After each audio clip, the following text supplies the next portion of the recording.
Hello बच्चों, मैं वंदना शर्मा आज आपको पाठ 5 चिट्ठियों की अनूठी दुनिया की व्याख्या कर रही हूँ। तो क्या है, शुरुआत करते हैं।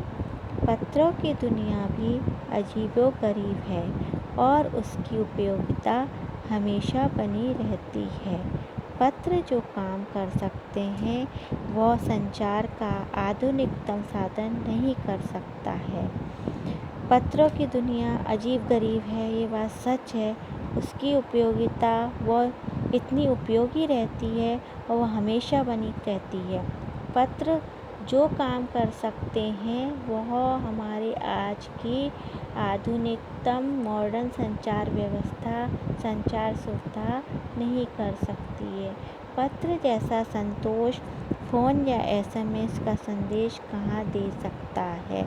पत्र के द्वारा हम अपनी अंदरूनी भावना व्यक्त करते हैं और उससे हमें बहुत संतोष फील होता है।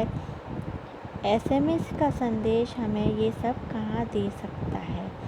पत्र एक नया सिलसिला शुरू करते हैं और राजनीति, साहित्य तथा कला के क्षेत्रों में तमाम विवाद और नई घटनाओं की जड़ भी पत्र होते हैं। पत्रों के द्वारा राजनीति का क्षेत्र हो, साहित्य का क्षेत्र हो या कला का क्षेत्र हो, पत्र जहाँ लिखे गए हैं, कई बार बहुत सी नई नई घटनाओं को इन्होंने अंजाम दिया है। उसकी जड़ भी ये पत्र ही होते हैं। दुनिया का तमाम साहित्य पत्रों पर केंद्रित है और मानव सभ्यता के विकास में इन पत्रों ने अनूठी भूमिका निभाई है। दुनिया में साहित्य के पन्नों पर पत्रों का अलग ही भाव केंद्रित है। मानव सभ्यता के विकास में पत्रों ने एक अलग ही अपना स्थान बनाया है। पत्रों का भाव सब जगह एक सा है। ये नहीं कि पत्र अलग जगह पर, भिन्न भिन्न जगहों पर अलग अलग तरह से होते हैं, ऐसा नहीं है। भले ही उसका नाम अलग अलग हो। पत्र को उर्दू में खत, संस्कृत में पत्र, कन्नड़ में कागज, तेलुगु में उत्तरम, जाबू और लेख तथा तमिल में कड़ित कहा जाता है। पत्र यादों को सहेज कर रखते हैं, इसमें कोई संदेह नहीं है। यह बात सही है बिल्कुल कि पत्रों को हम सहेज के रखते हैं। उसमें हमें यादों की दुनिया, अतीत की दुनिया हमारे पास वो रहती है। हर एक की अपनी पत्र लेखन कला है। विभिन्न तरह लोगों की विभिन्न तरह से पत्र लेखन की कला होती है। हर एक के पत्रों का अपना अपना दायरा होता है कि किसको किस तरह के पत्र लिखना है। दुनिया भर में रोज़ करोड़ों पत्र एक दूसरे को तलाशते तमाम ठिकानों तक पहुंचते हैं। आज भी लोग बहुत पत्र लिखते हैं और उनके सही जगहों ठिकानों पर डाकिया उन्हें पहुंचाता है। भारत में ही रोज़ 4.5 करोड़ चिट्ठियाँ डाक में डाली जाती हैं, जो साबित करती है कि पत्र कितनी अहमियत रखते हैं, उनका हमारे जीवन में कितना महत्व है। पंडित जवाहरलाल नेहरू ने सन 1953 में सही ही कहा था, हजारों साल तक संचार का साधन केवल हरकारे या फिर तेज घोड़े रहे हैं। उसके बाद हमारे देश में पहिए आए, पर रेलवे और तार से भारी बदलाव आया। तार ने रेलों से भी तेज गति से संवाद पहुंचाने का सिलसिला शुरू करा। घोड़ों के बाद रेल आई, पहिए आए, रेल आई, उसके बाद तार आया। तार ने रेलों से भी तेज गति से संवाद पहुंचाने का सिलसिला शुरू किया। अब टेलीफोन, वायरलेस, आगे रेडार, दुनिया बदल रहा है। पिछली शताब्दी में पत्र लेखन ने एक कला का रूप ले लिया। डाक व्यवस्था के सुधार के साथ पत्रों को सही दिशा देने के लिए विशेष प्रयास किए जा रहे हैं। पत्र संस्कृति विकसित करने के लिए स्कूली पाठ्यक्रमों में पत्र लेखन का विषय भी शामिल किया गया। भारत ही नहीं, दुनिया के कई देशों में यह प्रयास चले और विश्व डाक संघ ने अपनी ओर से काफ़ी प्रयास किए। विश्व डाक संघ की ओर से 16 वर्ष से कम आयु वर्ग के बच्चों के लिए पत्र लेखन प्रतियोगिताएं आयोजित करने का सिलसिला सन 1972 से शुरू किया गया। यह सही है कि खास तौर पर बड़े शहरों और महानगरों में संचार साधनों के तेज विकास तथा अन्य कारणों से पत्रों की आवाजाही प्रभावित हुई है। बड़े बड़े शहरों में सबकी अपनी जीवन जीने की कला बहुत फास्ट होती है। वहाँ महानगरों में संचार साधनों का तेज विकास होने के कारण पत्रों की आना जाना बहुत प्रभावित हुआ है। पर गांव की दुनिया आज भी चिट्ठियों से ही चल रही है। फैक्स, ईमेल, टेलीफोन तथा मोबाइल ने चिट्ठियों को तेजी से रोका है। टेलीफोन हुए, मोबाइल हुए, फैक्स हुए, इनके कारण पत्रों में कमी आई है, पर व्यापारिक डाक संघ की संख्या लगातार बढ़ रही है। जहाँ तक पत्रों का सवाल है, अगर आप बारीकी से उसकी तह में जाएं तो अगर आपको ऐसा कोई नहीं मिलेगा जिसने कभी किसी को पत्र ना लिखा हो या ना लिखाया हो, या पत्रों का बेसब्री से जिसने इंतज़ार ना किया हो।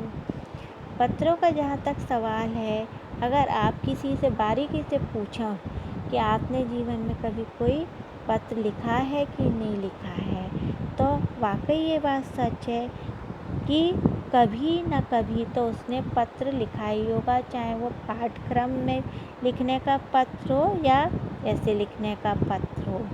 पत्रों को जब हम लिखते हैं तो उसके उत्तर के लिए भी उसका बेसब्री से हम इंतज़ार करते हैं कि कब इसका उत्तर आए जिसे हमने अपनी भावनाएं व्यक्त की हैं। हमारे सैनिक तो पत्रों का जिस उत्सुकता से इंतज़ार करते हैं उसकी कोई मिसाल नहीं है। हमारे बॉर्डर पे जो सैनिक हैं वो अपने घर वालों के पत्रों का जिस उत्सुकता से इंतज़ार करते हैं उसका कोई उदाहरण ही नहीं। एक दौर था जब लोग पत्रों का महीनों इंतज़ार करते थे, पर अब वह बात नहीं है। जब पुराना ज़माना था, जब आधुनिक साधन नहीं थे, तो लोगों को पत्रों का महीनों इंतज़ार करना पड़ता था। परिवहन के साधनों का विकास ने दूरी बहुत घटा दी है। पहले लोगों के लिए संचार का इकलौता साधन चिट्ठी ही थी, पर आज और भी साधन विकसित हो चुके हैं। आज देश में ऐसे लोगों की कमी नहीं है जो अपने पुरखों की चिट्ठियों को सहेज और संजो कर विरासत के रूप में रखे हुए हों, या फिर बड़े बड़े लेखक, पत्रकारों, उद्यमी, कवि, प्रशासक, सन्यासी या किसान, इनकी पत्र रचनाएं अपने आप में अनुसंधान का विषय है। आज भी हमारे देश में ऐसे बहुत से लोग हैं जो अपने पुरखों की चिट्ठियों को सहेज कर, संजो कर, विरासत मानकर रखते हैं कि ये हमारे बाबा दादा ने लिखी हुई थी तो हम इसे अच्छे से रखेंगे। वो उन्हें फ्रेम करा कर रखते हैं। फिर बड़े बड़े लेखक, पत्रकार, उद्यमी, कवि, प्रशासक, इनकी पत्र रचनाएं अपने आप में एक अनुसंधान का विषय हैं। अगर आज जैसे संचार साधन होते तो पंडित नेहरू अपनी पुत्री इंदिरा गांधी को फ़ोन करते, पर तब पिता के पद पुत्री के नाम नहीं लिखे जाते, जो देश के करोड़ों लोगों को प्रेरणा देते हैं। अगर फ़ोन से पंडित नेहरू जी की उस ज़माने में बात हो जाती तो पता ही नहीं चलता उन्होंने अपनी पुत्री से क्या कहा। उन्होंने चिट्ठी लिखी थी तो आज भी वो चिट्ठी कहीं सहेज कर रखी गई है, तो पता लगता है कि नेहरू जी ने अपनी पुत्री से क्या बात कही थी, जो देश के करोड़ों लोगों को प्रेरणा देती है। पत्रों को तो आप सहेज कर रख लेते हैं, पर एसएमएस संदेशों को आप जल्दी ही भूल जाते हैं। कितने संदेशों को आप सहेज कर रख सकते हैं। तमाम महान हस्तियों की तो सबसे बड़ी यादगार या धरोहर उनके द्वारा लिखे गए पत्र ही हैं। भारत में इस श्रेणी में राष्ट्रपिता महात्मा गांधी को सबसे आगे रखा जा सकता है। दुनिया के तमाम संग्रहालय जानी मानी हस्तियों के पत्रों का अनूठा संकलन ही है। तमाम पत्र देश, काल और समाज को जानने समझने का असली पैमाना है। कई पत्र ऐसे हैं जिसमें हमें अपने देश को और पुराने ज़मानों की चीज़ों को, समाज को जानने समझने का में अपनी अहम भूमिका निभाते हैं। भारत में आज़ादी के पहले महासंग्राम के दिनों में जो कुछ अंग्रेज़ अफसरों ने अपने परिवारजनों को पत्र में लिखे, वे आगे चलकर बहुत महत्व की पुस्तक बन गए थे। अंग्रेज़ अफसर जो अपने परिवार से दूर रहते थे तो वह अपने परिवार वालों को चिट्ठी लिखते थे, तो आगे चलकर उनकी वही चिट्ठी बहुत महत्व की पुस्तक बन गई। इन पत्रों ने साबित किया कि यह संग्राम कितनी ज़मीनी मजबूती लिए हुए था। महात्मा गांधी के पास दुनिया भर से तमाम पत्र केवल महात्मा गांधी इंडिया लिखे आते थे। वे जहाँ भी रहते थे वहाँ पहुँच जाते थे। आज़ादी के आंदोलन की कई अन्य दिग्गज हस्तियों के पास देश दुनिया से बड़ी संख्या में पत्र पहुँचते थे, पर पत्रों का जवाब देने के मामले में उनका कोई जोर नहीं था। कहा जाता है जैसे ही उन्हें पत्र मिलता था उसी समय वे उसका जवाब भी देते थे। गांधी जी हमेशा अपना काम टाइम पर करते थे, तो देश दुनिया से उनको लाखों चाहने वाले थे जो उन्हें हजारों की संख्या में रोज़ पत्र लिखते थे, और गांधी जी पत्रों का सही टाइम से उत्तर देना समझते थे। अपने जैसे उन्हें पत्र मिलता था उसी समय वे उसका जवाब भी लिख देते थे। अपने हाथों से ही वे ज़्यादातर पत्रों का जवाब देते थे। जब लिखते लिखते उनका दाहिना हाथ दर्द करने लगता तो वे बाएं हाथ से लिखने में जुट जाते थे। महात्मा गांधी ही नहीं, आंदोलन के तमाम नायकों के पत्र गांव-गांव में मिल जाते हैं। महात्मा गांधी के साथ अन्य जो बड़े बड़े नायक हुए हैं तो उनके पत्र जगह जगह गाँवों में मिल जाते। पत्र भेजने वाले लोग उन पत्रों को किसी प्रशस्ति पत्र से कम नहीं मानते। पत्र भेजने वाले लोग उन पत्रों को किसी प्रमाण पत्र से कम नहीं मानते हैं, और कई लोगों ने तो उन पत्रों को फ्रेम कराकर रख लिया है। यह है पत्रों का जादू। यही नहीं, पत्रों के आधार पर ही कई भाषाओं में बहुत सी किताबें लिखी जा चुकी हैं। वास्तव में पत्र किसी दस्तावेज से कम नहीं है। पंत के 200 पत्र बच्चन के नाम और निराला के पत्र हमको लिखइयो है कहाँ तथा पत्रों के आईनों में दयानंद सरस्वती समेत कई पुस्तकें आपको मिल जाएंगी। कहा जाता है कि प्रेमचंद खास तौर पर नए लेखकों को बहुत प्रेरक जवाब देते थे तथा पत्रों के जवाब में वे बहुत मुस्तैद रहते। इसी प्रकार नेहरू और गांधी के लिखे गए रविन्द्रनाथ टैगोर के पत्र भी बहुत प्रेरक हैं।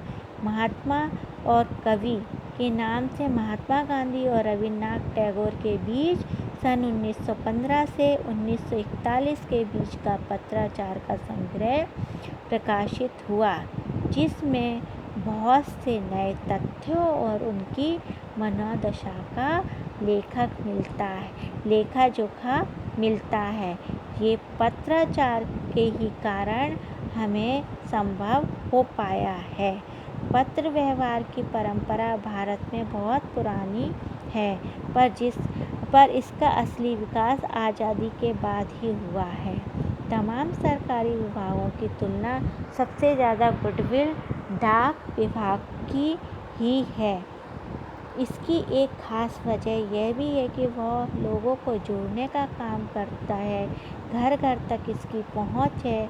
संचार के तमाम उन्नत साधनों के बाद भी आज चिट्ठी पत्री की हैसियत बरकरार है। ये बात बिल्कुल सही है।